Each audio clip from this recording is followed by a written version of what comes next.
তো হাই চলো আজকে তোমাদের সঙ্গে শেয়ার করি সোহানের সুন্নতি খাতনার হচ্ছে একটা দিন। তো যেখানে হচ্ছে দেখো এখানে খুব সুন্দর করে মানে যতটুকু সাধ্যের মধ্যে হয়েছে তা ততটুকু দিয়েই করেছে।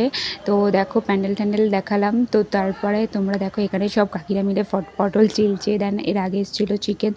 আর এখানে আমি বিকালে একটা চকলেট কেক বানিয়েছিলাম যেটা ডল কেকের উপরে করেছিলাম।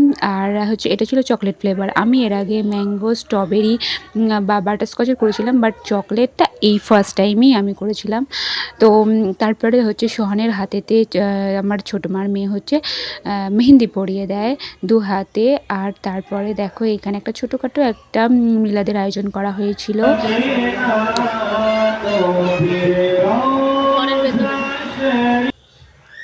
তো নেক্সট মর্নিংয়ে আমি খেয়ে নিয়েছিলাম একটু গরম গরম চা। আর এখানে দেখো সবাই মিলে মাছ ধোয়াতে ব্যস্ত। আর দেখো কত কত মাছ। আর হচ্ছে যেহেতু অনেকজনেরই আয়োজন হয়েছে এই দিনটাতে খাওয়া দাওয়ার ব্যাপারটা, তো আর এখানে হচ্ছে সোহানের হলদি মাখানোর যে ব্যাপারটা সেটাও কমপ্লিট হয়ে যায়। এখানে বাপি কপালে ছুঁয়ে দিয়েছিল। আর এই যে হচ্ছে সোহান মোটামুটি কমপ্লিট রেডি হয়ে এখানে বসে আছে, কিন্তু তখনও ওর ফুলের যে সমস্ত জিনিসপত্র সাজ পোশাক তখনও আনিয়ে আসেনি, তাই জন্য তখনই এরকমই বসেছিল। তারপরে দেখো ওর কমপ্লিট লুক কত সুন্দর লাগছিল ওকে। তারপরে আমি আর পারভেজও সুন্দর করে রেডি হয়ে যায়। দেন একটু খাই লাসি, দেন ফুচকা আর কফিটাও দিয়েছিল, বাট আমি অতিরিক্ত গরমের জন্য খাইনি। আর বিকাল 4টের সময় আমরা সব ফ্যামিলি মিলে একসঙ্গে খেতে বসেছিলাম। আর লাস্টে সত্যি বলতে কি খাবারগুলো প্রচুর ঠান্ডা হয়ে গিয়েছিলো, এই জন্য খেতে খুব একটা ভালো লাগছিল না।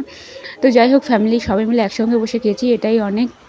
ওখানে মুগের ডাল, মাছের মাথা থেকে শুরু করে চিকেন, মাছের কালিয়া, স্যালাড, চাটনি, পাঁপড় সবই মোটামুটি করা হয়েছিল। দেন এই যে পিকগুলো দেখছি এইগুলো হলুদ মাখানোর সময়ের কিছু মুহূর্ত।